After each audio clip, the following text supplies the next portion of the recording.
प्रधानमंत्री नरेंद्र मोदी इस वक्त दिल्ली के पूसा इंस्टीट्यूट में एमएस स्वामीनाथन शताब्दी समारोह को संबोधित कर रहे हैं। आपको वहीं लिए चलते हैं। सीमित नहीं रहता, किसी एक भूभाग तक सीमित नहीं रहता। प्रोफेसर एमएस स्वामीनाथन ऐसे ही महान वैज्ञानिक थे, मां भारती के सपूत थे। उन्होंने विज्ञान को जन सेवा का माध्यम बनाया।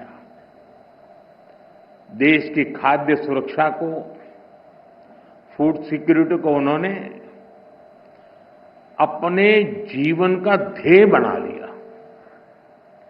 उन्होंने वो चेतना जागृत की जो आने वाली कई सदियों तक भारत की नीतियां और प्राथमिकताओं को दिशा देती रहेगी। मैं आप सभी को स्वामीनाथन जन्म शताब्दी समारोह की शुभकामनाएं देता हूं। साथियों, आज 7 अगस्त नेशनल हैंडलूम डे भी है।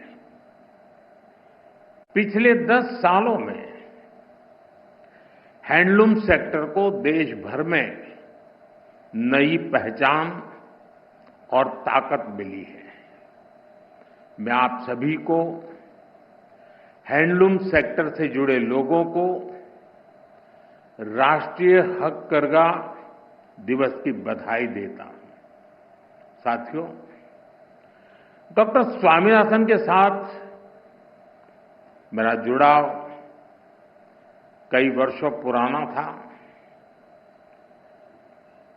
गुजरात की पहले की स्थितियां बहुत लोगों को पता है। पहले वहां सूखे और चक्रवात की वजह से कृषि पर काफी संकट रहता था। कच्छ का रेगिस्तान बढ़ता चला जा रहा था।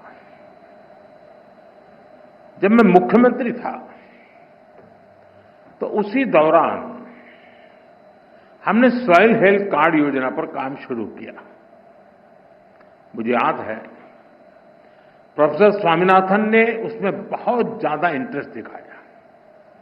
उन्होंने खुले दिल से हमें सुझाव दिया, हमारा मार्गदर्शन किया।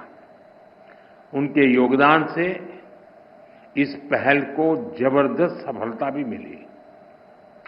करीब 20 साल हुए जब मैं तमिलनाडु में उनके रिसर्च फाउंडेशन के सेंटर पर गया था। साल 2017 में मुझे उनकी लिखी किताब the quest for a world without hunger उसको रिलीज करने का मौका मिला था।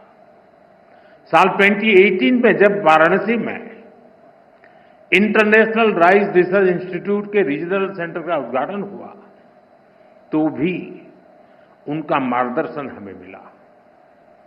उनसे हुई हर मुलाकात मेरे लिए एक लर्निंग एक्सपीरियंस होती थी।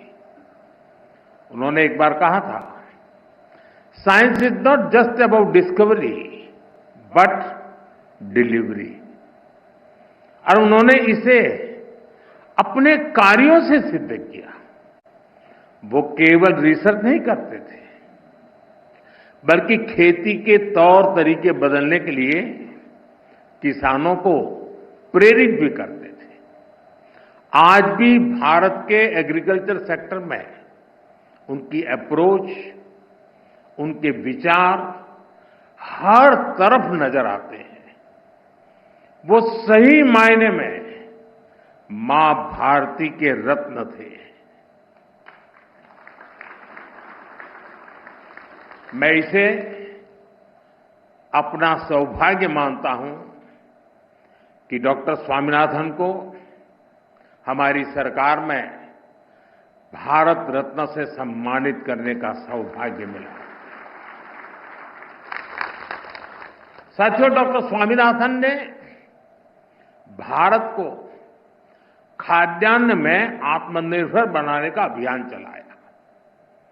लेकिन उनकी पहचान हरित क्रांति से भी आगे बढ़कर थी। वो खेती में केमिकल के बढ़ते प्रयोग और मोनोकल्चर फार्मिंग के खतरों से किसानों को लगातार जागरूक करते रहे। यानी एक तरफ वो ग्रेन प्रोडक्शन बढ़ाने का प्रयास कर रहे थे और साथ ही उन्हें एनवायरमेंट की, धरती मां की भी चिंता थी। दोनों के बीच संतुलन साधने और चुनौतियों का समाधान करने के लिए उन्होंने एवर ग्रीन रिवॉल्यूशन का कंसेप्ट दिया। उन्होंने बायो विलेज का कंसेप्ट दिया, जिसके जरिए गांव के लोगों और किसानों का सशक्तिकरण हो सकता